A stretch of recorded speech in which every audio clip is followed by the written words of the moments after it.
channel sponsor, My Business Group, a group of brands designed to support owners, leaders and managers in business. If you're looking to grow your business, contact mybusinessgroup.co.uk today for more information, or follow the link in the description below. And as this is hot off the presser, we're proudly sponsored by HI-POINT ACCESS Ltd, your number one stop shop for all your working at heights and roofing needs. Find their details in all the links below. Thank you to HI-POINT ACCESS for your continued support of the Blades Ramble. Like and subscribe to Blades Ramble.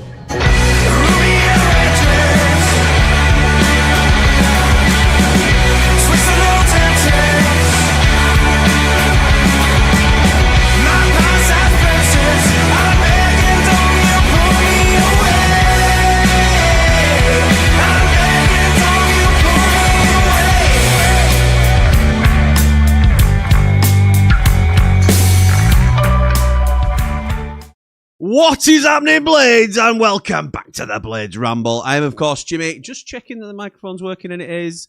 Hope you're all good. We've made a couple of tweaks to these intros. Hope you're noticing, and if you're not noticing, then hope it's still an enjoyable experience for you.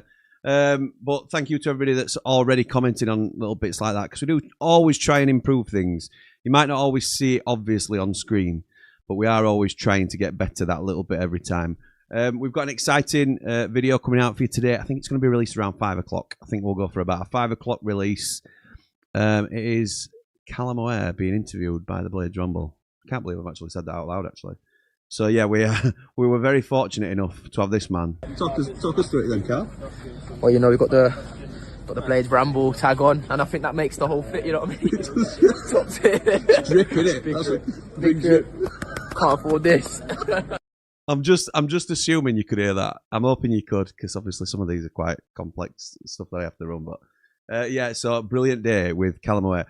Obviously, in true Ramble style, the audio was an absolute shambles, and I had to do a load of messing about in what I think the professionals call post-production. But hopefully you'll enjoy that when you get to see it around 5 o'clock today. But for now, we're here to talk about a very brief press conference from a very cold-looking Chris Wilder. He looked and my cough is just about gone, but when I laugh like that, it sometimes comes back. So he's there with his huge, big United coat on, big hat down here like this. He looked like an old fella out in snow, and it made him look a lot smaller. I know he's not the biggest of blokes, but he's got a bit of a presence about him usually, hasn't he? We look freezing cold today. So, yeah, glad to see he's wrapped up warm, and he's going to be hopefully well enough to see us through this really bitterly cold period. So it was just the one journalist. I'm assuming there were more people there, but in terms of leading questions, Andy Giddins from Radio Sheffield, the Football 11 team, was there. No Danny Hall today from the Sheffield Star. No further questions from other people. It was just Andy got the floor for around 15 to 20 minutes and asked pretty much everything that we'd have expected him to ask, to be honest. So we'll get into it. The first thing was Kijani Hoever. Obviously, the first signing that's come through the door this January. Why Hoever? Why him? And Wilder says, yeah, we've tracked him for quite a while. We're actually in discussions with him last pre-season, but there was a complication with the deal and it didn't go through. At that point, he was one of our top targets. For those that aren't aware, he failed a medical. From what I understand, it was a shoulder injury at the time. And United just didn't, because he failed the medical, we weren't willing to greenlight the move. He then got a move. I don't think that was his Auxerre move, but he got a move elsewhere in the same window and played plenty of games. So just one of them things, really. Whether we were a bit too rigorous on our medical or I don't know. It didn't happen anyway. We watched him last season playing in the French top division with Auxerre, and when he became available again, it made sense. Squad balance has always been key when we're constructing a group, and the obvious area that we needed to strengthen in was right back in terms of competition. He says, I give credit to Femi. He's done great, but he's had a few little issues injury-wise. Competition for places is always vital. So it's about balancing that position and getting the right player, not just technically, but from a personality and a profile point of view. From our perspective, it's a bit of a tap-in, and we're delighted to have him with us for the second part of the season. Really interesting that profile is coming into it in terms of Hoever's got... I know not everybody might have heard of him, but at the level... Hoever's known to be a good player at this level, if not good enough to go above. He's played in the Premier League this season. Profile of the player is a really important note that I didn't think we would necessarily take into consideration, and I'm pleased that we are. So, yeah, it's good to hear because he comes in with a bit of a reputation as he's just got a strong reputation as a player. So, again, I said this earlier today when we did the 10-minute transfers. I thought we would go for more of a backup to Femi Siriki, and I'm delighted that we haven't. I'm delighted it's going to be like a straight shootout now between those two, who can play the best and keep the shirt, essentially. And it's not going to be much of a drop-off when one has to come out of the side, whether that's through rest or a slight niggle or whatever it might be. You've watched him for a long time. What is it about his personal and professional characteristics that stand out to you then, Chris? He says he's had 2 big moves already. Now, this doesn't mean the be-all and end-all, he said, which don't say here, but I remember him saying. He says he's moved to Liverpool and moved to Wolves. He's played in the Premier League and the Championship. We watched him closely in his spells at Stoke City during their Championship season. He knows the division. He knows how to win games. He's an attacking fullback. From a technical point of view, his profile is absolutely perfect. That's not bad, is it? He's got Championship experience. He's a good age. He's about 23, I think. He wants to play football that ticks all the boxes for us. Now it's about bringing him into the group to give us a balance and competition right across the squad. I've said it all along. We don't just have an 11 or even 14 players. We've got big numbers. We've got too many numbers, to be honest. That's the big challenge for the recruitment team, for Carl and Steve as well, trimming the squad, which we're working on too. I like the look of the group, but there's still a little bit of work to be done before the window shuts so we can really kick on. And then he moves on to, I don't know how I felt about this answer, because I've been confident all the way through, and I'm still pretty confident it happens. But this answer, if anybody's watched the presser, may have turned those that are on the fence slightly towards, I don't think it's going to happen now. And that's just the vibe that I got from it. I don't know whether he's just getting fed up of being asked the same question, but it was about Patrick Bamford. And Gids asks him, which he has to do, and we all want him to do, is, I know I'm asking you every presser, but any updates on Pat? And he says, well, I don't need to talk about Pat as a player, because I've done that previously, and everybody knows what he brings to the club. What he's done for us speaks for itself. At the moment, the club are in negotiations with his representatives. That's not me washing my hands of the question. I've just been consistent about what I want. There's a real enthusiasm from Pat to be a Sheffield United player, whether that's the end of the season or longer. We'd all like it wrapped up, and probably the 2 biggest actors in this are me and Pat. He wants it done, and I want it done, but the club need to get the right deal for them. I understand that, and his representatives need to get the right deal for him. Fingers crossed we can move it forward. There's no progress on it in terms of an update. It doesn't mean there's not stuff happening in the background that has moved it forward, but in terms of that update, it feels pretty stagnant compared to the last update. So I think there'll be some that are getting a little bit more twitchy about it now. I know my dad still thinks it's in the balance. I don't know why. I've got like a calm confidence about it. I'm hopeful that he stays. Obviously, I mean, he's the Ramble's boy, isn't he? Pat Bamford. So anyway, Andy says, and I didn't necessarily like this question, but again, that's no dig at Andy at all. He has to ask it. He's a journalist. He wants to know each perspective on it. Does he owe Sheffield United anything, given the role? Does he not owe you something, given that you gave him the opportunity to get back in and get his career going again? And Wilder said no. And it works both ways. He's come into the team. He's played 10 games for us, and he's scored goals. From my point of view, he's been an absolute pleasure to work with. We were smart enough to see his profile that would work for us, and we've been consistent in saying we needed a number 9.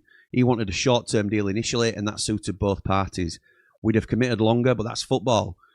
We think we've been good for Pat, and Pat's been good for us. If he walks away, there's no finger pointing, but we'd be absolutely delighted if we can get it sorted out and get it over the line. As for outgoings then, says Andy, any movement on players leaving the squad? He says there needs to be progress, and hopefully there will be. We're speaking to the recruitment team, potential clubs and players. The fixture list hasn't helped, particularly with the FA Cup and AFCON. Premier League clubs might use players this weekend who would otherwise they'd be willing to let out. After the weekend, things should be a little bit clearer. We'll make changes this weekend, some enforced through knocks and niggles, but conversations are ongoing, as you'd expect. We'd still want 1 or 2 players in key areas and move others out so they can get game time. Then Andy asks, is the FA Cup a bit of a shop window or a risk for players who might be moving? He says, well, with the depth that we've got now, we're not experimenting. This division isn't one where you can take risks with inexperienced teams. if you want consistency and results. We've had to play young players before due to lack of depth, and that helps their development. But to win games in the Championship, you need ammunition. It referred back to both the FA Cup game against Cardiff last time out, where we had to field kids playing in different positions that they were used to, all sorts of things. And then he talked about a Watford game as well last season that we were just unequipped for, essentially, in terms of squad depth. He says we won't be experimenting on Sunday. The team and the subs will be picked to win the game, even with the dangers of the FA Cup third round tie, where you're expected to progress. On to Mansfield and Nigel Clutton. He says, I've got a great relationship with Nigel going back over 25 years. I've always admired him. What he did here at Sheffield United goes under the radar, from nearly going down into League One to 7th, an FA Cup semi-final and a playoff semi-final. In my opinion, removing him was a head-scratching decision, which is ironic because I'm pretty sure Nigel Clough said exactly the same about Sheffield United's decision to remove Chris Wilder in the summer. So they obviously have huge respect for each other, and rightly so. They're both very good and very well-respected managers. He's a proper football man, manages people well and says it as it is. He could clearly work in the Championship again.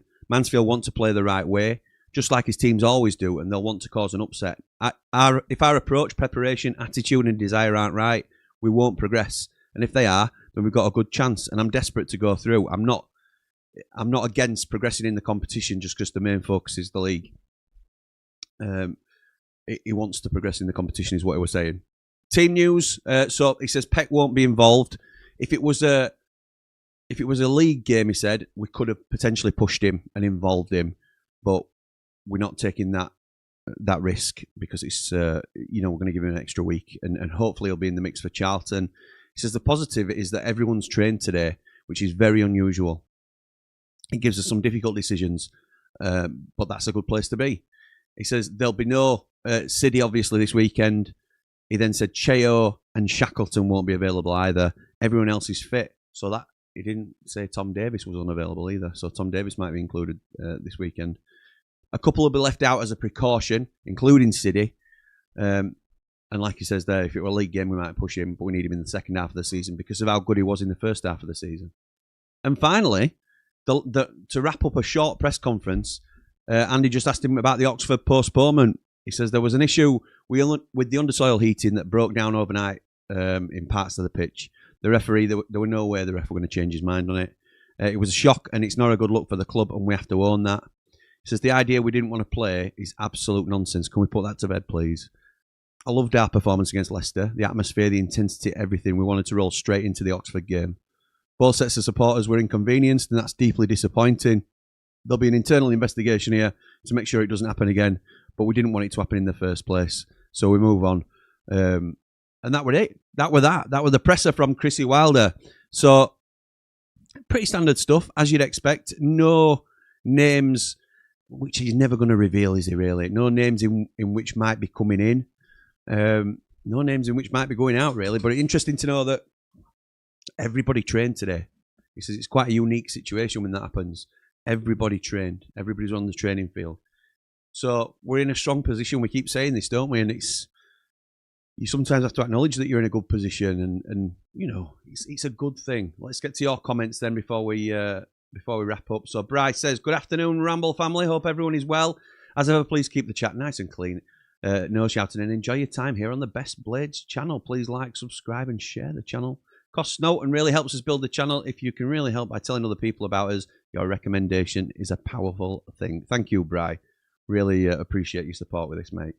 Scott says, "You got them in a copy and paste folder." Mate, I'm ready to go. Don't you worry about me. It's AI, mate. You know that. I've got a transcription AI thing. I've talked about it before on here. Cause I used to write them all down and then miss a load of stuff out that way. But yeah, all good. Don't you worry. Oh, did you mean Bry? Because Bry says, no, I wish I had. Oh, sorry, Scott. I thought you meant me transcription. Anyway, Dave Morwood says, "Afternoon, Jimmy and all the Ramblers. I survived the worst storm I've ever been in." Good to see, Dave Morwood. Up all the Rambles, up the Blades, up the +6, like and subscribe. Jack says, "Good game to get players up to speed, like our new signing, Blaster and Ben Mee." I think Ben Mee will start, won't he? I'd like to think so. Afternoon all, glad you're safe, David. Have you come back down to earth now? So everyone training got to be a first, but he's not risking peck. It's a good thing, really. Up the blades, up all the rambles, like and subscribe. Thank you, Ray. Up the blades ramble, says Matt. Thank you, my mate. And Legion, just with some nice emojis there. Thank you, pal. Kickboxing Blade says, hi, Jimmy. Nice to hear that all the players have trained today. He was never going to risk City when we can just wait an extra week to make sure he's up to speed. I agree. Up the blades, up the ramble. Sign the contract, big boy. Sign the contract. Wayne says, hi Jimmy, Hoever sounds a good signing. Come on, Blades. Yeah, he's going to clean up, innit, pal? Chris says, anyone seen the players snowballing? Didn't see Bamford. They were inside signing something from what I hear. Batman Lou says, hoping for the same mentality in this gym. Some might feel we're better off without the cup, and maybe, but I'm a fan of cup runs, and a winning mentality needs to run through every game at our club. Up all the rambles, like and subscribe. Well said, mate. Yeah, I would like us to heavily rotate the side and still progress. And I think that because we've got a deep enough squad to be able to do that, and particularly if we, you know, I don't mean to be disrespectful, but it's against weaker opposition, isn't it? So you don't feel like you have to play your better players in this game. It's not an absolute necessity that your star men all play. I think it's a really good opportunity for players like, certainly for Hoever to get up to speed, who is a great player to be playing in this game. Somebody like Gus Hamer, who hasn't had a lot of minutes. And just those two alone against Mansfield Town, and they are doing well in League One, but we're talking levels, aren't we? And that's what it should be, in my opinion. Andrew says, it's always an enjoyable experience when you guys are on. Thank you, my mate. Glyn says, hi, Jim, hope you're well. Will Hoever be available for Mansfield so we can get a look at him? Yes, he will be. He will be. He's signed well in time for the deadline. He's available for selection, and if he's fit like he said he was in his interview, then he'll play. In fact, I'm 99% positive he starts, because there's rumours that Femi's got a bit of a knock anyway. Femi's had no rest, apart from, well, since Wilder brought him back into the team, he's had no rest. So I'd say he's had about 10 games straight where he's very rarely not played 90 minutes. So I think he deserves it. Big T says, nah then, Jimmy lad. I think we change the full 11 on Sunday, but if Bamford is not a sub, I think we know his future. Paul says, hi Blades, Ramble family, best place to be. Up the Blades, up the Ramble. Love the new stats of the shows. Can't wait for the one Blaster did. Yes, I think you know what you mean, pal. Andy says, love seeing Big Jaff in the intro, Jamie. Do you have a Ramble email? I'd like to send you something, if I may. Up the Blades, up the Ramble, up Andy the Blade. Thank you, mate. Yes, it's bladesramble@gmail.com. Thank you, Andy. I'll look forward to whatever it is you're sending me. I hope. Jack says, taking too long for this Pat deal, in my opinion. And mate, yeah, we'd all like it done quicker, Jack. Come on. Dave Morwood says, great signing. I thought at first we had signed Lewis. Luke's a Blade says, I'm happy to hear he wants to progress in the cup. In the past, when we've done well in the league, we usually go on a cup run too. That's true as well. They generally tend to marry up, don't they? Paul says, I'll make you an Italiano mocha or cappuccino for this great Blade show. I always smile on here. I hope Paddy signs for longer. All the best to everyone. Huge boost this show. I was low. Love the intro. Love Bash. Cop legend. Thank you, mate. Bamford was at the start of the video. Was it? I don't know. On the snowball video. Right, okay. Bamford is on the snowball video with Cannon, says Jack. Okay, there you go. Paul says, Jimmy, thank you. We chat here. It helps, mate. Up the Ramble, up the Blades. You're always a part of it, pal. Excuse me. Helen says, Bamford was near the front on that snowball clip with TC. And then snap told Jack. So, that is it. That is your press conference to get you ready for the Mansfield game, which hopefully, all being well, will not be called off this time. We'll remember to turn the undersoil heating on, and we will get the game played, because I'm going again with my kids. I don't want to be turned around for a second time in a row, and I think a lot of you will be too. We've also got, let me see if this is working as well, a watch along. Yes, it's working. Come on! Come on. So Jordan Motson will be leading the... Well, I say he'll be leading the watch-along. He'll be on with the Man Mountain, I believe. We've not had final confirmation. He has said yes, but I don't want to sort of time into something that he's not. Because he's on a lot at the moment, and I don't want to overcommit him. I'm conscious that Mrs. Mountain might come for me if I ask him to do too much. So, yeah, Jordan Motson will be the man on the mic for the watch-along on Sunday from 2 o'clock.